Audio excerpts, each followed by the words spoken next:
Hello, everybody, to the deep space of the Ars Electronica Center here in Linz at our press and media briefing for the event of the year, our Ars Electronica Festival 2025. The title, as you probably know by now, is Panic, Yes, No.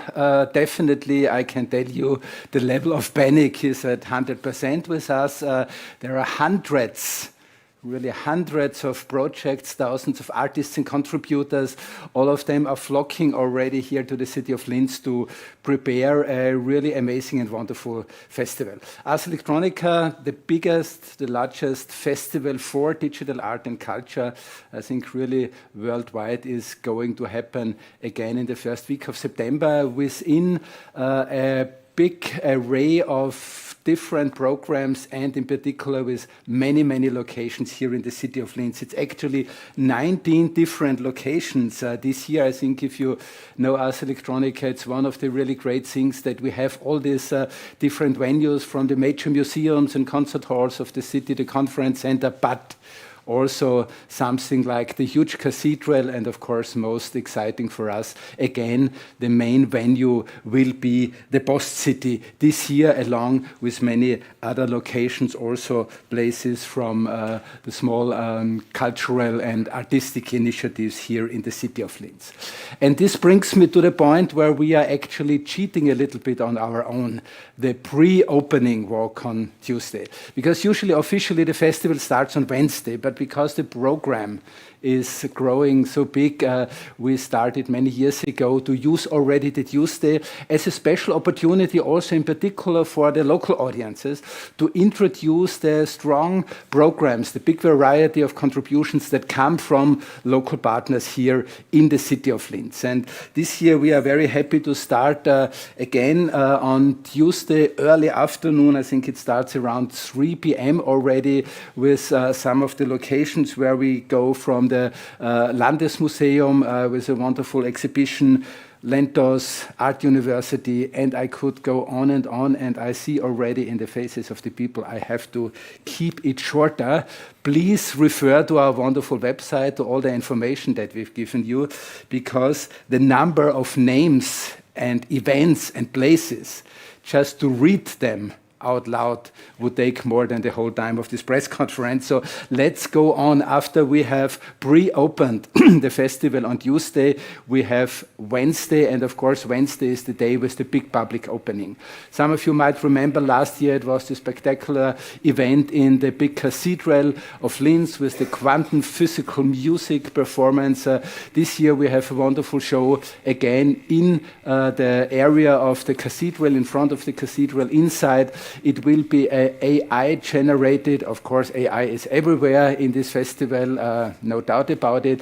AI generated music about Johann Strauss. So we really have deep history and the entertaining music of the last centuries coming together with the most advanced technologies and contemporary composers. And there will be a very nice event also celebrating the 30 years of membership of Austria into the European Union. So please take the time to come to the festival opening on Wednesday evening. You see, it's already getting complicated with these long things. After Wednesday comes Thursday. Thursday is the day of the Ars Electronica Gala, but the next thing I'm announcing is the project I'm most excited about, I have to admit. It's the big concert night.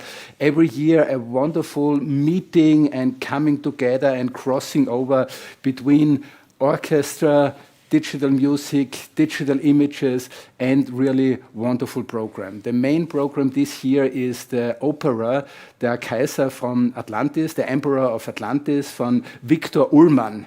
It's a really very famous piece, tragically famous, because it was composed in Theresienstadt, the Theresien, at the concentration and ghetto camp of the Nazis during World War II. And Victor Ullmann, as well as Peter Keen, who wrote the libretto and designed the stage and the costumes, they were rehearsing this with so many of these wonderful musicians that were all imprisoned in Theresienstadt but the opera finally never was presented because they got too afraid that this might really lead to heavy retaliations, because it's a very, very strong and critical story that is going on in this opera.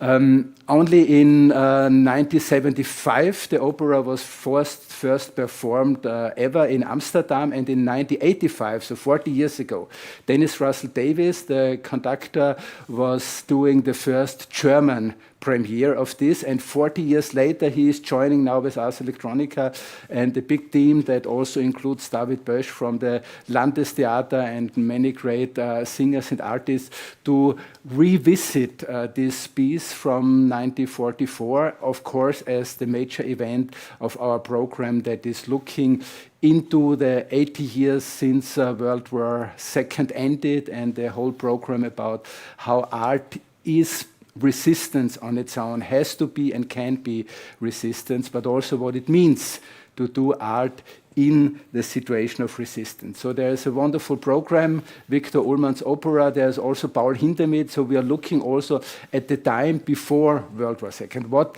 was the situation that really brought us into this terrible situation of fascism and the Nazis here in Europe? Also, I think, as a very important part to remember and not to forget.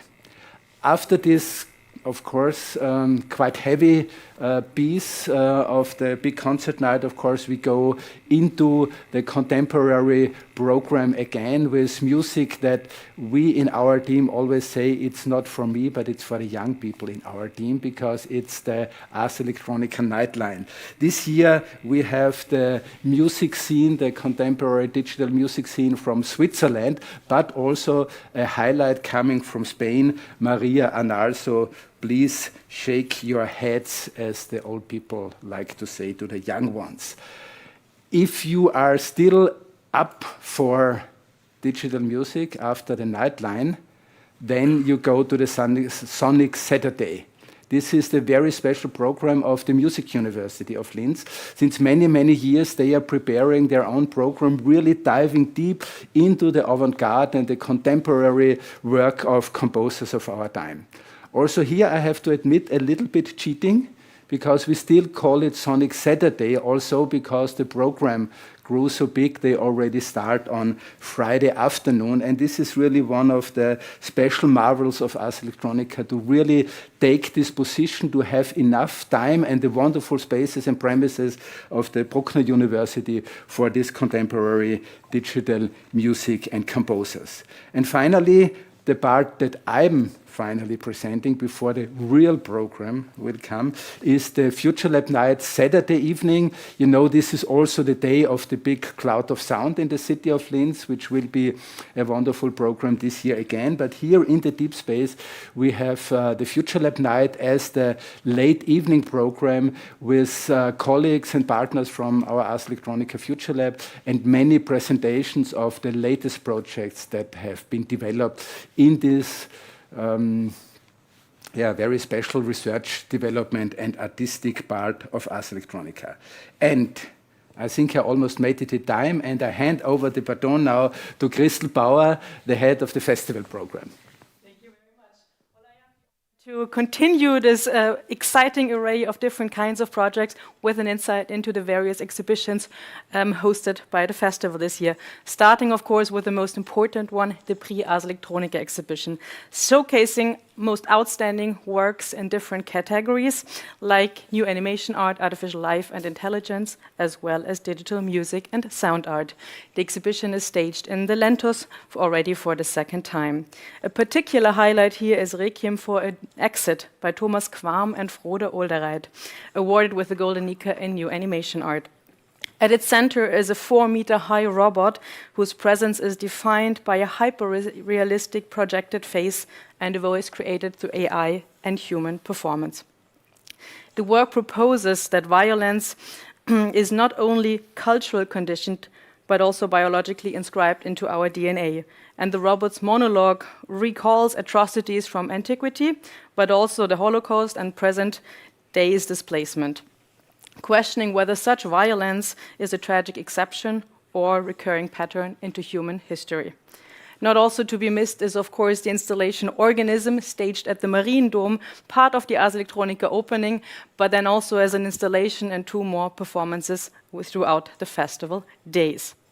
We continue with the theme exhibition, an exhibition always discussing the actual festival theme, as it says, but then asking very much what do we fear and whether we should actually fear more or different.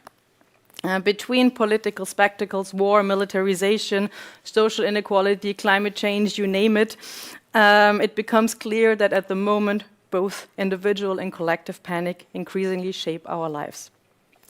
The theme exhibition unfolds again in the deep bunker of post-city and explores a tension between complex, the absurd, and the omnious. Complexity, of course, reflecting our current day and our current situation. Absurdity points to a panic that also happens a lot through manipulation, creating then chaos around that, and insecurity, of course.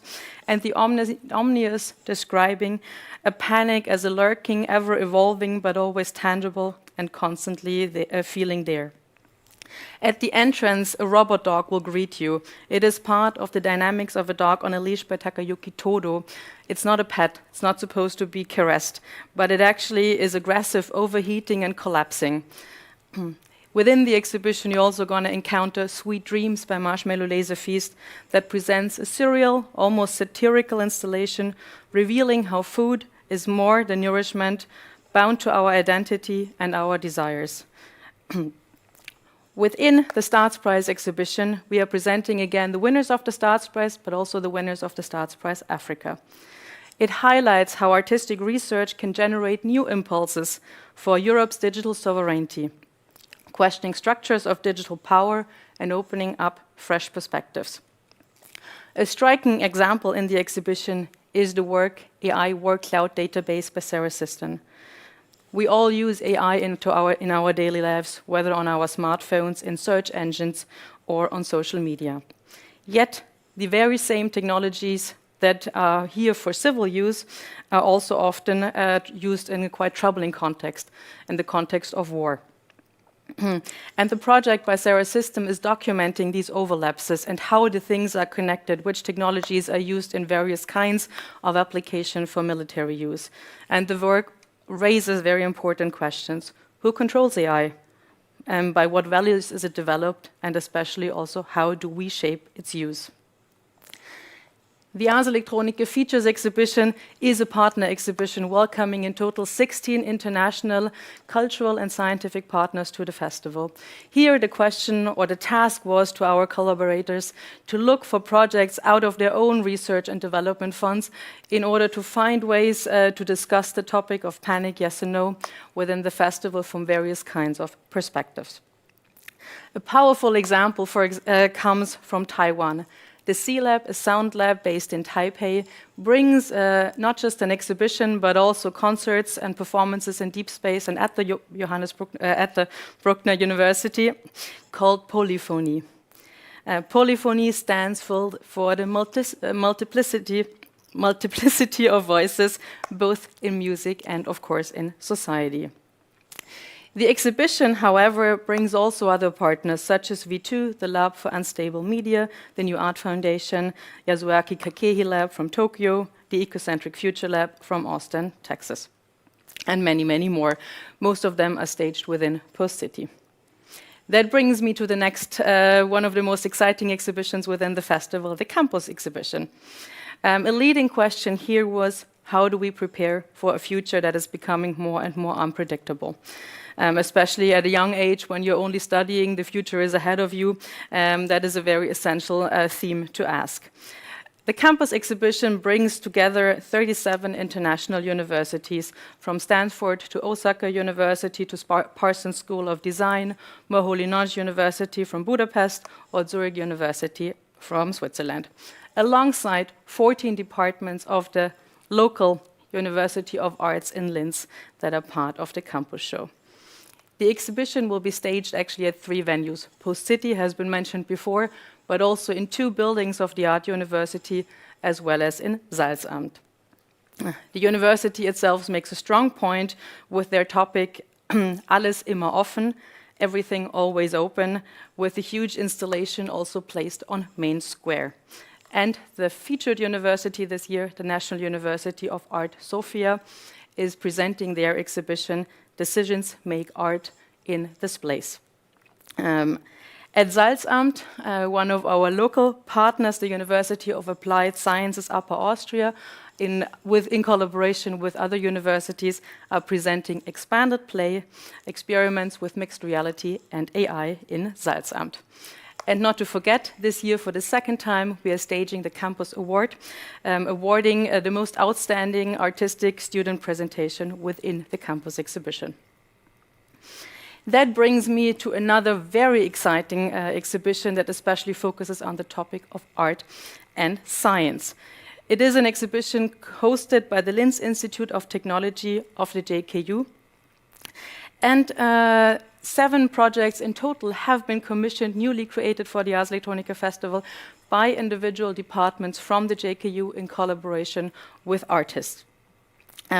Here, it's really a dialogue with the both artists opening up imagination and finding new ways of not just showcasing science, but finding a collaborative way of presenting the research and the questions by the scientists in an artistic way. One example is as the dream experience by the Department of Neurology at the Kepler University Hospital. Sleep is more than rest. It is a cornerstone of our physical and mental well-being. Yet, in a society that demands constant availability, quality of sleep has become an increasing problem and challenge. This project makes that channels quite experiential. In a so-called capsule hotel that is going to be set up at Post City, visitors can undergo a 19-minute sleep cycle where they will be they will be equipped with electrodes, and then various scenarios are going to be played within those capsules.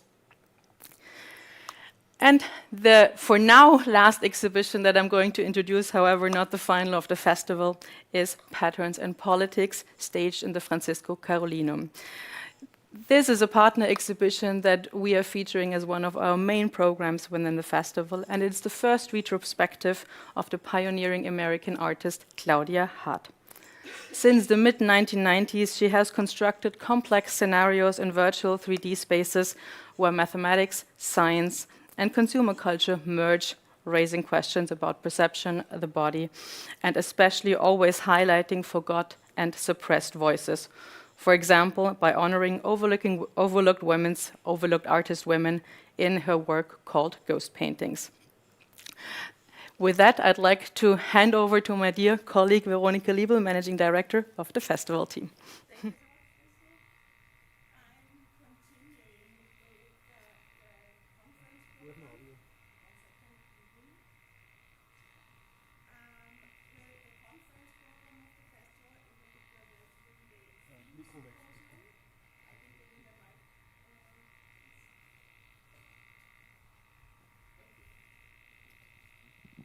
Thank you. Can you hear me now? Brilliant.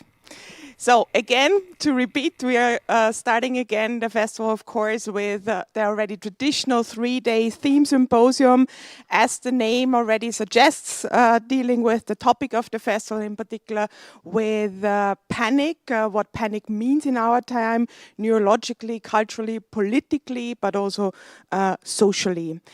For the very first time this year, in fact, we are holding also a 3-day conference program. Actually, it's 4, sorry about that, 4-day conference program on the topic of education, with a dedicated education stage also in Post City, dedicated to the topic learning for the future. The focus, this education focus, kicks off on Wednesday with the symposium Perspectives of Political Education, this year dealing with the questions on the many realities having emerged in our digital society, from social media to virtual immersive worlds.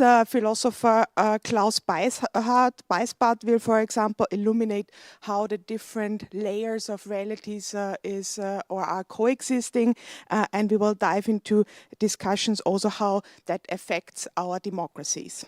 On those very topics, we will continue also the conference program and the education focus on Thursday and Friday of the conference under the aegis of the Critical Change Lab, a European-funded research project.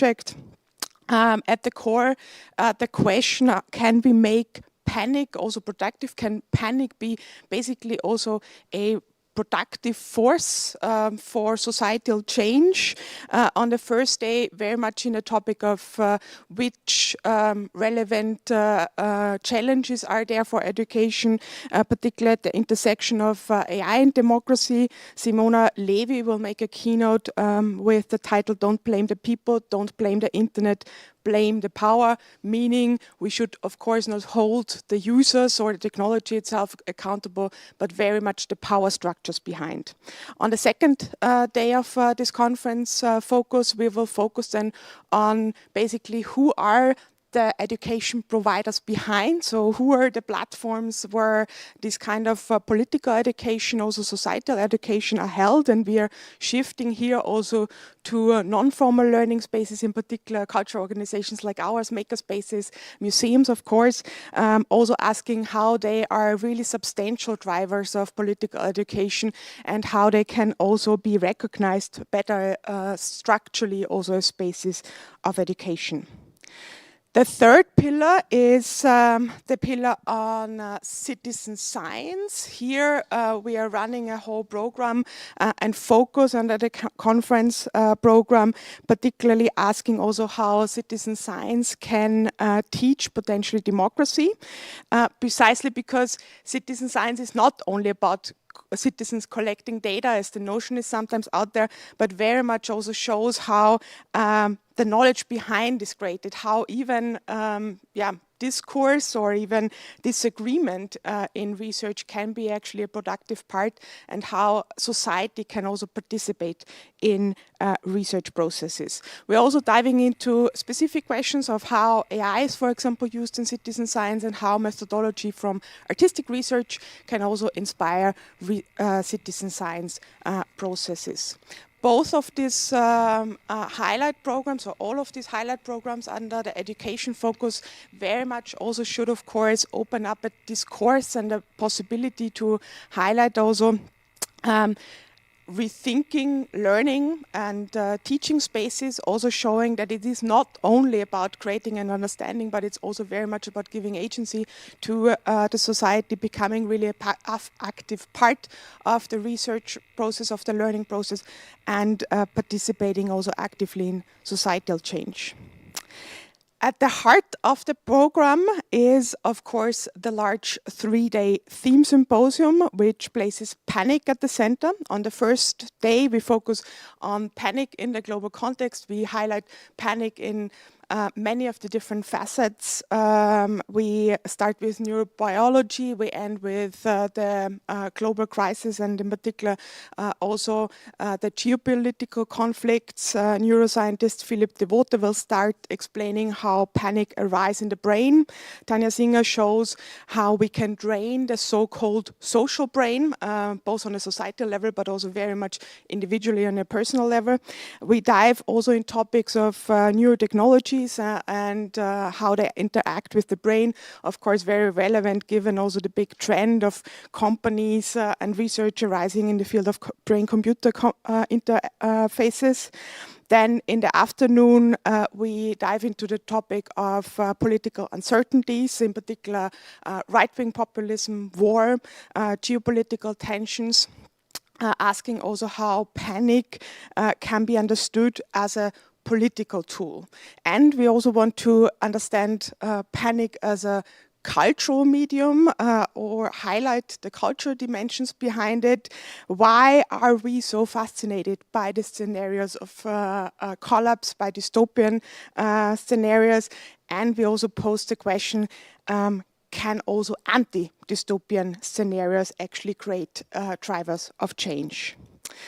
The second day of the theme symposium is dedicated then to Archipelago of Possible Futures, created by José Luis de Vicente, and Francesca Bria. A whole day focuses on the need of fostering really digital sovereignty in Europe. We start with the Starts Prize winner Sarah Siston, making visible really the interactions or the parallels, in fact, between military technologies and technologies we use in our everyday lives, also very relevant in light of the current discussions in Europe around dual use. At the same time, on this Thursday of the festival, we are also highlighting and discussing the power structures behind the big tech companies and the architects behind, for example, Peter Thiel. Trevor Paglen will speak about the politics of infrastructures. Trevor Paglen is a world-known artist and activist working already for decades in the field of intelligence, military services, and also invisible military infrastructures. Finally, we also dare to look into hopefully a positive outlook for Europe. Experts in the field of quantum research and European research infrastructures like CERN, the European Space Agency, or the Barcelona Supercomputing Center will discuss how exactly these infrastructures are essential also for Europe's digital sovereignty, and why these organizations particularly have such a big interest also in collaborating with arts and culture. The third and the last day of the theme symposium will then actually center very much our own field and concludes also with a very clear statement: our arts and culture are more than ever needed, in particular in terms of panic, in terms of crisis, in terms of uncertainty. This conference day was developed together with the Federal Ministry for Housing, Art, Culture, Media and Sport. We are dedicating the morning very much to the discussion and the nexus of political discourse and art. The Golden Leica winner, Paola Gaetano Adi, will show her artistic practice as a mean of political resistance. Victoria Ivanova from the Serpentine Gallery speaks about creative R&D, research through art she calls a societal early warning system. In the afternoon, we become very applied together with the ERT Health, the ERT Culture and Creativity, and the Ludwig Boltzmann Gesellschaft. We are highlighting the role of art and culture in the medical field, in the field of well-being, showing also how artists can actually open access to medical research, can also foster medical literacy, and also play a positive role or even actually contribute significantly to societal good in the field of resilience and well-being. Those are the two main conference programs, but there is another one, another main conference program we are holding now already for the 13th time, which is the Expanded Animation Symposium, where really the scene of animation is coming together in Linz, topics ranging from creative AI and extended reality to new forms of performance.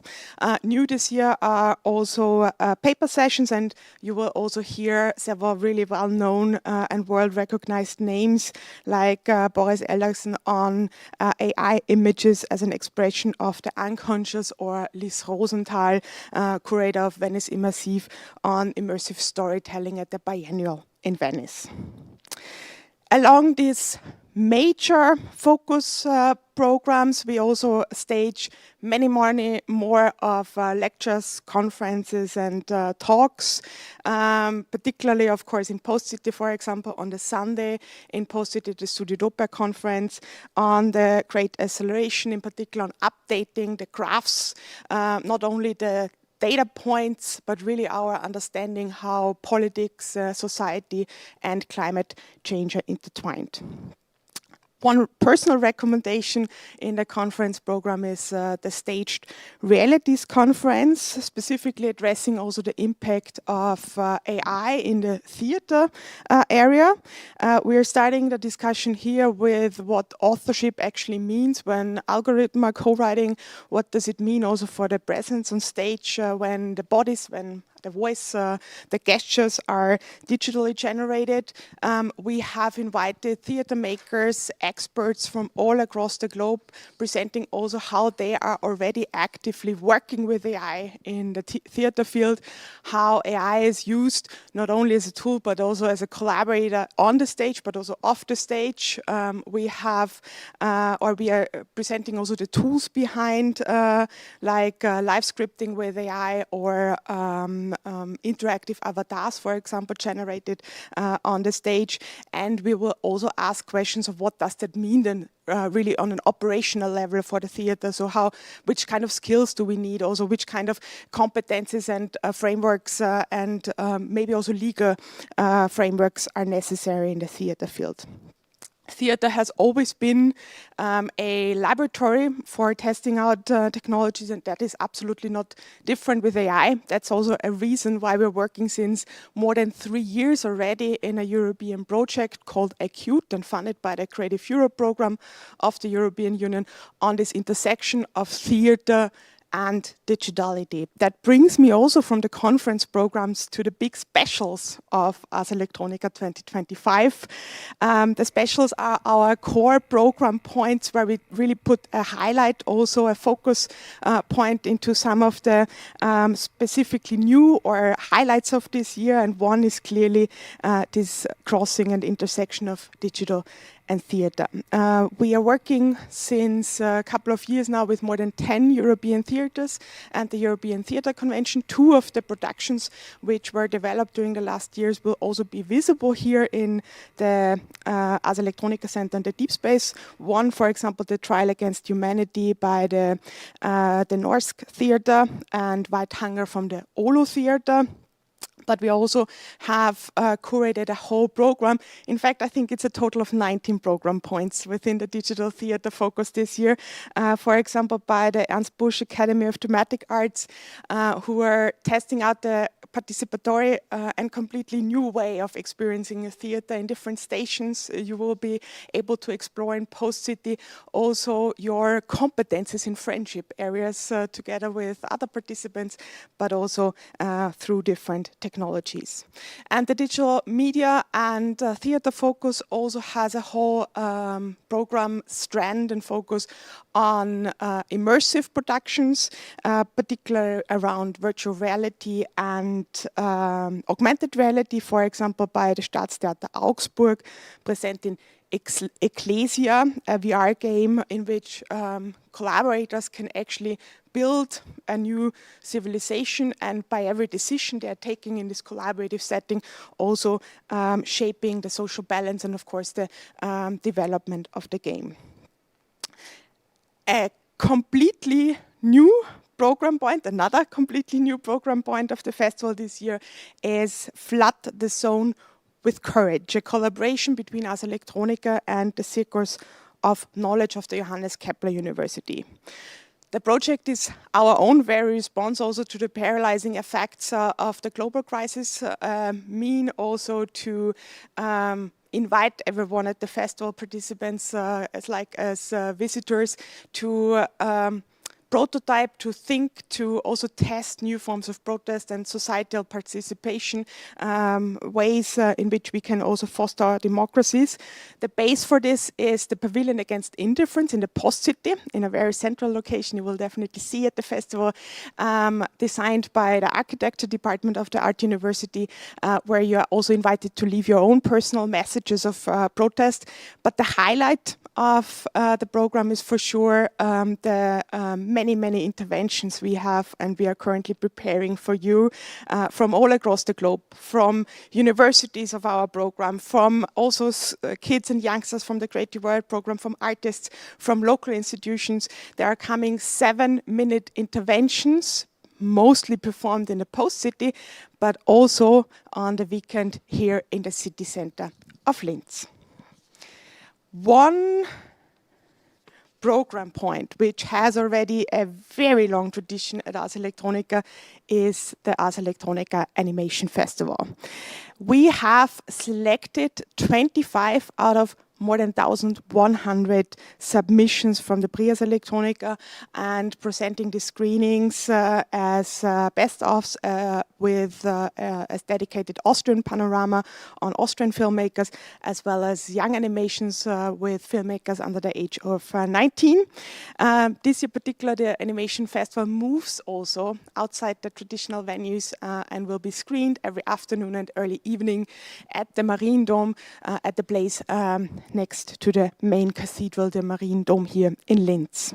In addition, you can also experience guest programs, for example, by the Filmakademie Baden-Württemberg, and of course, get in touch and listen and speak to some of the film guests or filmmakers who are present, and you can join them for discussions here in the Ars Electronica Center and the Deep Space.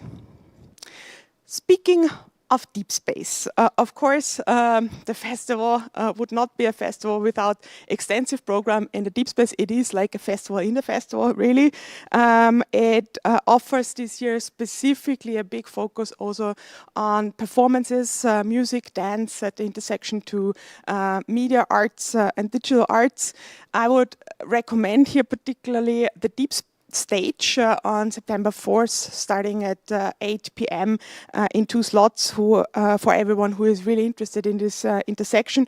But as every year, we also have a focus on cultural heritage prepared. Of course, this is again fantastic insights also into the collections, into the archives, specific sites which would otherwise not be visible. And here, a big thanks also to the National Gallery of Art in Washington and the National Gallery London, who are actually giving us fantastic insights into their collections and exhibitions, previous exhibitions this year.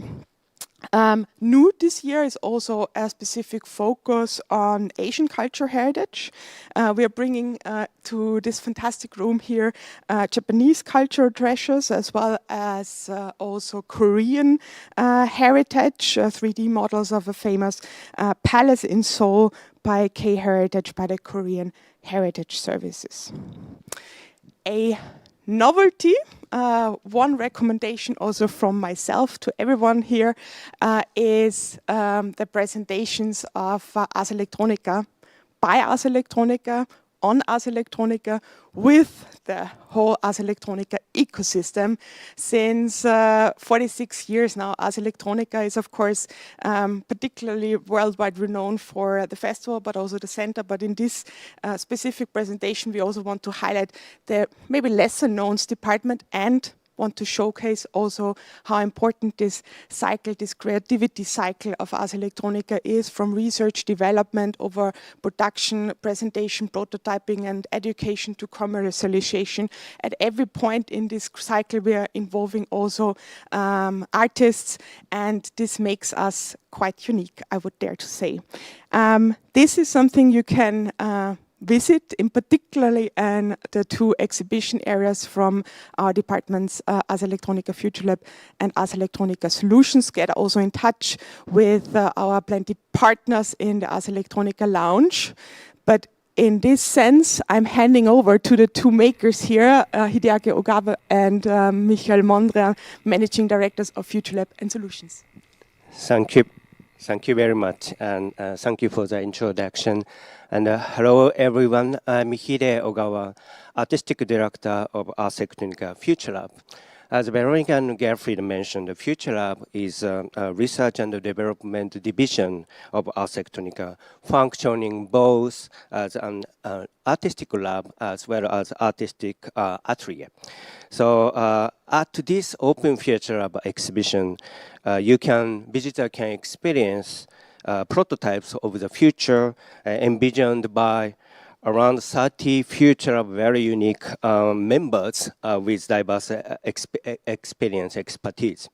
For example, what if, just imagine, what if humans could communicate with machines, ravens, or other non-human entities?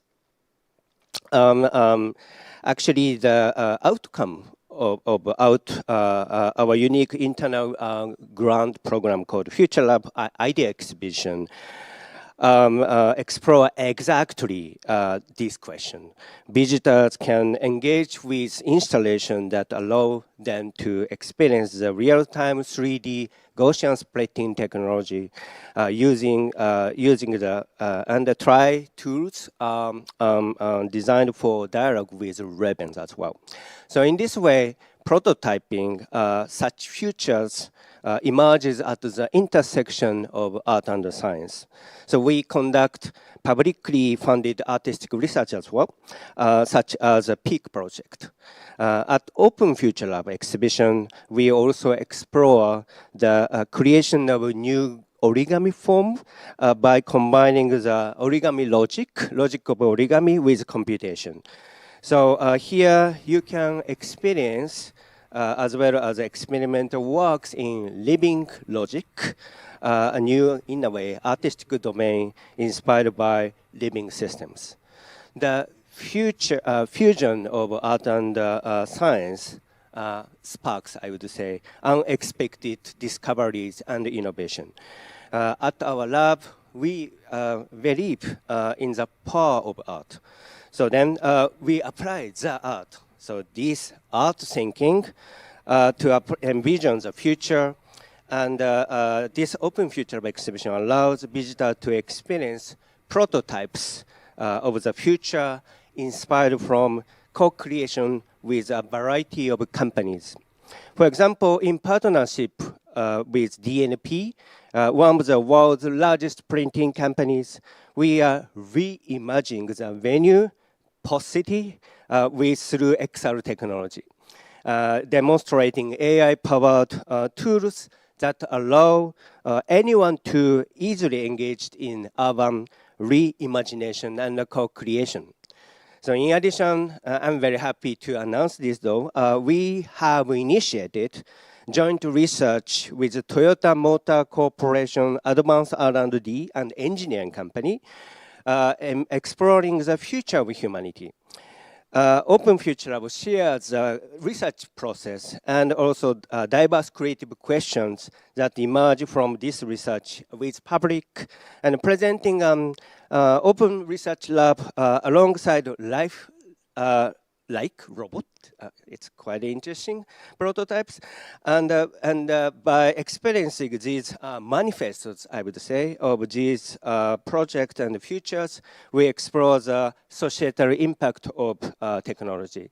In this way, our Open Futurelab is a platform that makes our perspectives, activities richly participatory and open, and we warmly invite you to visit to the exhibition at the Post-City and experience it for yourself. So in this way, you know, Ars Electronica has a very unique systems to catalyze the, you know, new dialogue and new meaning for our society. And our lab is creating such, I would say, creative questions, you know, and I believe that creative questions are very important to be answered as through the creative solutions. So if I say, you know, Futurelab is creating questions for our society, next could be, I would say, people who are very good at, you know, questions, answering to the questions. So Ars Electronica Solution, Michi Badic, Managing Director, please join to this stage. So thank you. So thank you, Hide, for the introduction. I'm Michael Mondria, responsible for Ars Electronica Solutions. I'm really happy to invite you to come to our exhibition. It's part of the ecosystem of Ars Electronica, and you can see there are many installations, how we work, which partners we have, and how we transform, say, complex topics into immersive and interactive experiences. So one example is the so-called collaborative machine. We developed this installation as part of our exhibition for the Liebl lab in Steyr in Upper Austria. Their visitors, dedicated the young ones, can make decisions together on wages, on labor hours, on safety and the use of technology, and can see immediately the consequences of the future working environment. in a multimedia centerpiece. Another highlight in this exhibition is what does a satellite hear? So in this installation, we transform the Copernicus Sentinel-2 data of Linz into a really poetic soundscape. The visitors can attract with their movement on a city map of Linz the related data and transform it to a really dynamic sonic landscape, like an imaginary flight over Linz. So come to the Post City, see all the installations there. And just to mention two special sessions in Deep Space, there's one on Friday. We called it Deep Space Community. Institutions from Asia, from Europe and America will show how they use data and applications in our deep space platform for cultural exchange and for education. And another one on Saturday, Arts for Science. It's with three examples, we show this inter-exchange. And in one example, you can talk via AI to a satellite mission of ESA. So thank you. See you on the festival. Bye-bye. Thank you so much, Michael. Thank you so much also for the introduction on the Ars Electronica ecosystem and the presentations of Futurelab and solutions.